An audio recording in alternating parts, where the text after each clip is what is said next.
श्री नीरज शर्मा जी।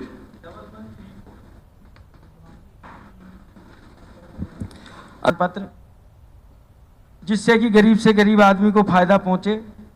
इसमें जो आपने कुल संख्या पहचान पत्र की और सदस्यों की बताई, तकरीबन 75-80% कार्य आपका हो चुका है। जो आगे फाइनल डाटा निकल के आएगा 5-10% ऊपर नीचे होगा। पारिवारिक आय आपने बताई है जी 61,558 रुपये और प्रति व्यक्ति।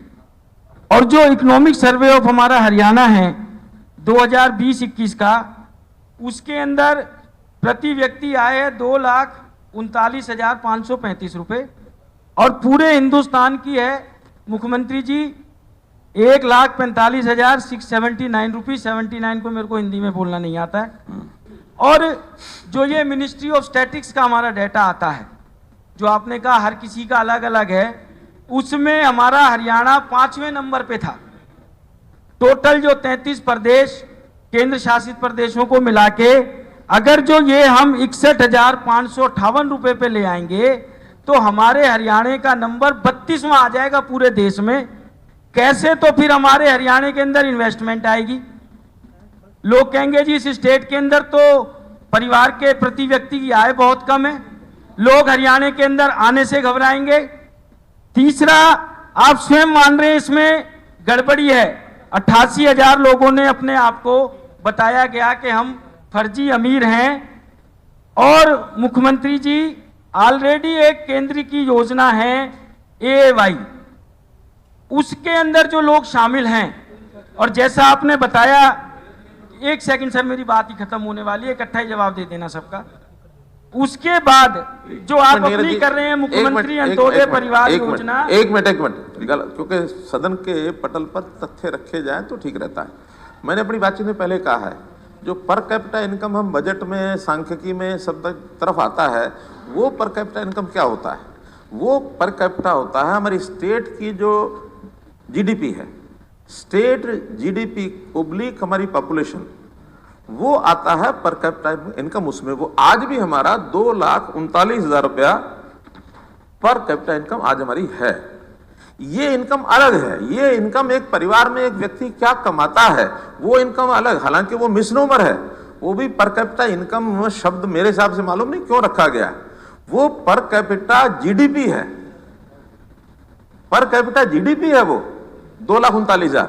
ये इनकम यानी कमा करके व्यक्ति घर में क्या लेके जाता है, इसका अगर डाटा का कहीं सदन के पटल पर रखे जाने से उधर अगर कहीं इसको इंगित कर दिया गया तो कठिनाई हो जाएगी। फिर वही जो बात आप कह रहे हैं, हमारे ऊपर लोग विश्वास क्या करेंगे? ये डाटा आज तक कभी किसी ने नहीं लिया। एक परिवार की आय आज ऐसे भी लिख रहे हैं उसमें जो हमारी आय 50,000 से नीचे है। बहुत गरीब परिवार है, कमाने वाला व्यक्ति नहीं है, एक आध कोई पशु रखा है, छोटी दुकान बना रखी है, मजदूरी करता है, उसकी हो सकता है 50-60,000 70,000 रुपया हो। और दूसरा, ये सब चीजें अभी सेल्फ डिक्लेयर्ड हैं। हम ये मान के चलें कि सेल्फ डिक्लेयर्ड कभी भी कोई आदमी अपनी रियल इनकम बताने से कतराता है। केवल लिखित में जो आएगा वो तो बताएगा, इनकम टैक्स पे ही वही बताएगा जो रिटर्न भरता है। उसमें भी रिटर्न कितनी भरता है और इनकम कितनी होती है ये आप हम सब जानते हैं, लेकिन आज हम उसी को मानेंगे जो रिटर्न भरता है। ऐसे ही सैलरी वाले जो लोग हैं वो सैलरीड पर्सन, उसकी सैलरी लिखते हैं हम, उससे ज्यादा और कुछ नहीं लिखते हैं। ये भी मुझे मालूम है कि सैलरीड पर्सन की अलग इनकम भी होती है।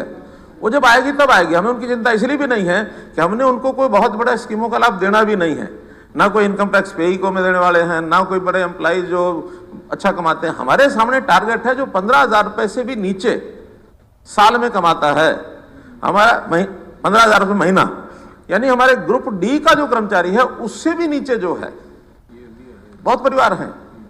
हम चिंता उनकी कर रहे हैं और पहला टारगेट हमारा वही है कि गरीब परिवार को तुम आगे बढ़ाएं। आज होड़ में मांगने वाले या आंदोलन करने वाले ऐसे ऐसे लोग हैं जो लाख रुपया महीना भी कमाते हैं, वो भी लाइन में है, 2 लाख कमाते हैं वो भी लाइन में है। उसकी लाइन को हमने तोड़ना भी नहीं है, वो मानते रहे करते रहे। लेकिन जो मांग नहीं सकता बेचारा, जो घर में बैठा है, जिसकी आवाज नहीं निकलती, जिसकी कोई एसोसिएशन नहीं है, जिसकी कोई भी उसकी ऑर्गेनाइजेशन नहीं है, हम उसके घर जा रहे हैं। भाई क्या करते हो बताओ? परिवार में कोई काम करने वाला है क्या? कुछ भी मदद करेंगे। तो इसलिए ये जो परिवार पहचान पत्र एकदम यूनिक एक कार्यक्रम है किसी स्टेट में नहीं है। यहाँ तक के विदेशी लोगों को भी जब हमें मिलने आते हैं, हम उनको बताते हैं कि एक एक परिवार में एक एक व्यक्ति का हिसाब लगाने के लिए हमने परिवार पहचान पत्र योजना चलाई है, वो भी समझने के लिए लोगों को भेज रहे हैं। इसलिए मित्रों, इस पर अभी काम हो रहा है, कोई इसमें फाइनल कुछ नहीं है। इसलिए इसका जब एक सीमा, अभी तो प्रारंभिक है, अभी हमने जो 48,000 परिवार बताए हैं उनका तो एक पहली किस्त आई है। कोई नहीं, एक मिनट बोल रहे, पहले फर्स्ट प्रेफरेंस तो उन्हीं को देंगे ना जिनका क्वेश्चन मतलब है। जो भारत सरकार की एवाई की लिस्ट है, आपके हिसाब से वो गलत है जी?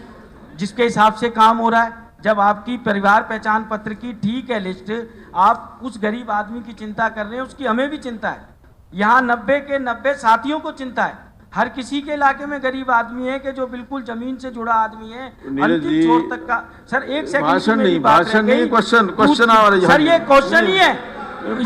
मुख्यमंत्री जी ने इतनी देर बात कही है, मैं उसी के पक्ष में कह रहा हूँ। मुझे कुछ नहीं है, जो बाकी के लोगों के क्वेश्चन लगे हुए हैं वो सब रह जाएंगे।